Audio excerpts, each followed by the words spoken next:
We got her from a place called West Valley in New York. Imported her about 2 years ago. They moved her down to Baltimore and shipped her straight across. Took 12 days on the boat. Luckily the boat was coming straight to England, which was good, so it was only 12 days. But it was a long 12 days, worrying that she was on the boat and did she get off the boat. And if I go into a campsite, I always check, make sure they can fit her on. And that hasn't been a real problem, has it? We've had a few campsites that have just said, no, we can't fit you, sorry. Yeah. But most of them are as good as gold. They love to see her. There's a couple of campsites really love her, don't they? And they welcome back next year, you know. And how long is she? She's 33 feet. And how is it driving it in England? On tiny roads, other side steering wheel? I find her really easy to drive. She's really manoeuvrable. I've just got to be careful where we go. I always have a quick Google map to make sure I can get where I want to go.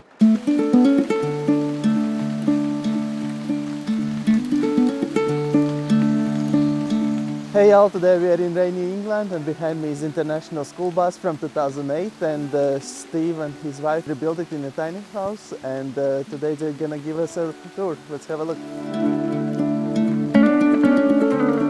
We've got the little dinette area, which the table does come up and you can take that away if you wish. This settee makes a double bed. Unclip it, pull it forward and lay it down, and you've got a small double bed in there. Kitchen, a microwave and the cupboards. The only thing we didn't put in was a cooker because we just felt we weren't really going to need a cooker. We've got our air fryer and our microwave and the 2 burners. So we didn't put a cooker in, we did talk about it.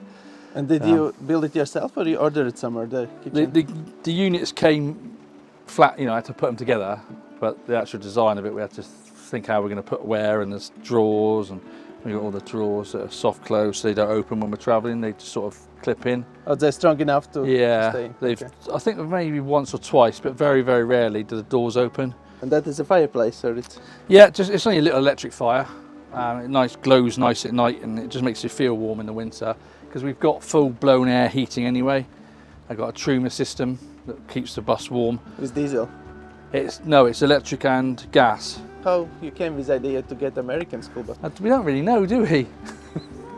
We've been to America a lot, and we know they're sort of iconic. The English people love them. And we actually saw one, didn't we, near our house one day, a couple of years ago, well, more than a couple of years ago. We went past our house with that.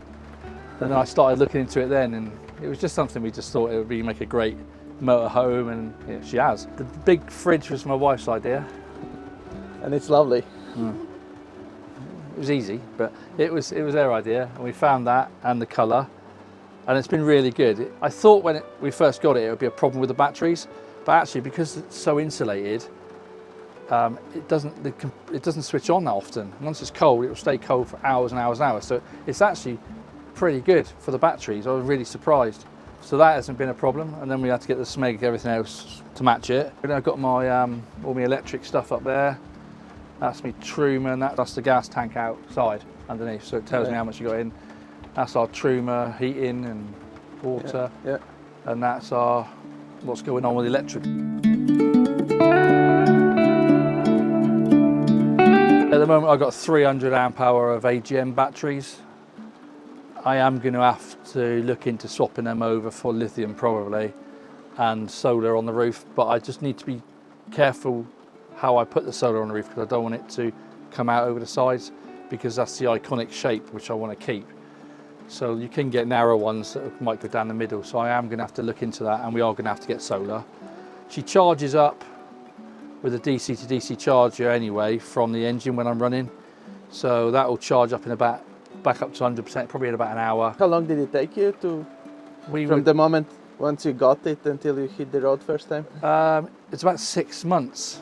I worked non-stop because we got it in the January. I started work on the January, and we went on holiday that August, didn't we? Up to Brighton.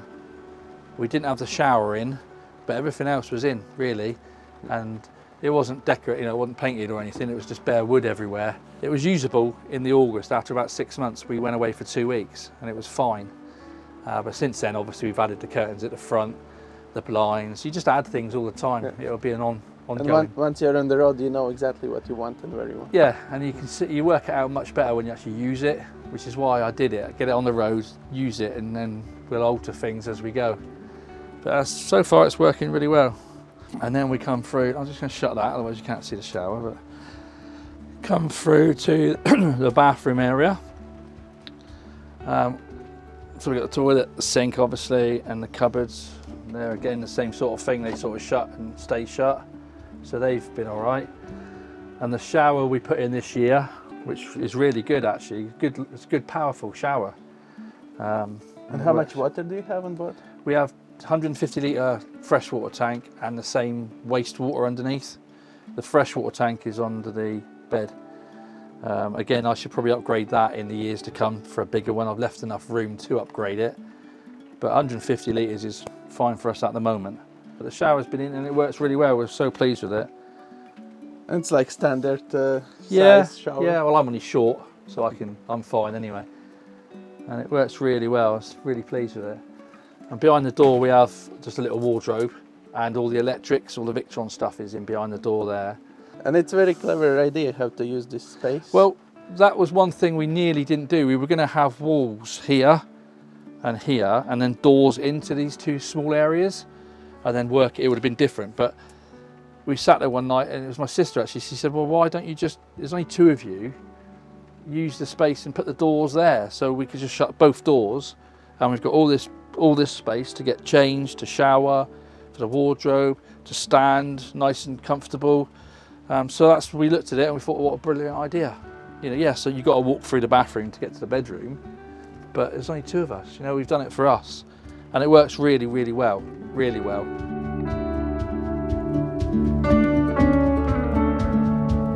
And then in the back, we just got the bedroom with the bed's quite high because we've got all our storage stuff underneath there. The Truma, hot air and everything, is systems under there. The water tanks at the end, and then I've got storage underneath for everything else you need with you. And it's like queen size bed?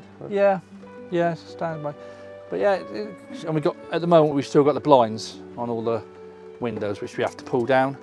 But we are going to, I think, eventually have the shutters.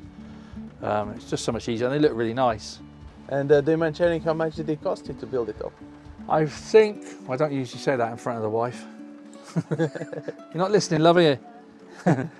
The actual bus itself was 4,500. It cost me about 5,500 to get it shipped over. Insurance, I had to pay tax and duty to the government because it was imported. And then I reckon there was a bit of cost to get it through the MOT. So you had to do some Europe things like lights and stuff? Or no. We had to change, when she went for MOT, we had to change the front indicators because they were the wrong colour. And we had to move the headlights slightly. But apart from that, no, everything else was fine. She went straight for the MOT. Brakes and everything was alright? Brakes, because she's air brakes, obviously.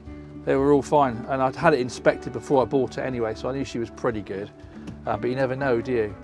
And then, so I suppose the build, I reckon I spent 15,000 probably.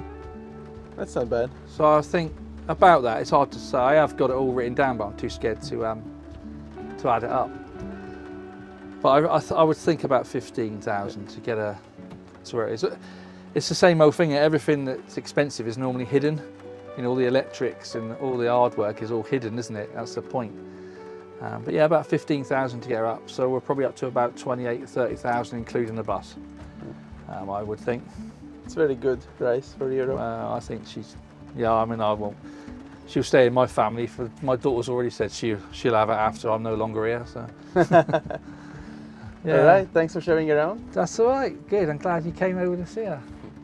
All right, thanks for watching. I hope you find this video informative. Let us know in the comments below what you like the most about this build. I will leave guys' Instagram account in the description below so you can reach them out if you have some questions, and see you in the next one. Cheers!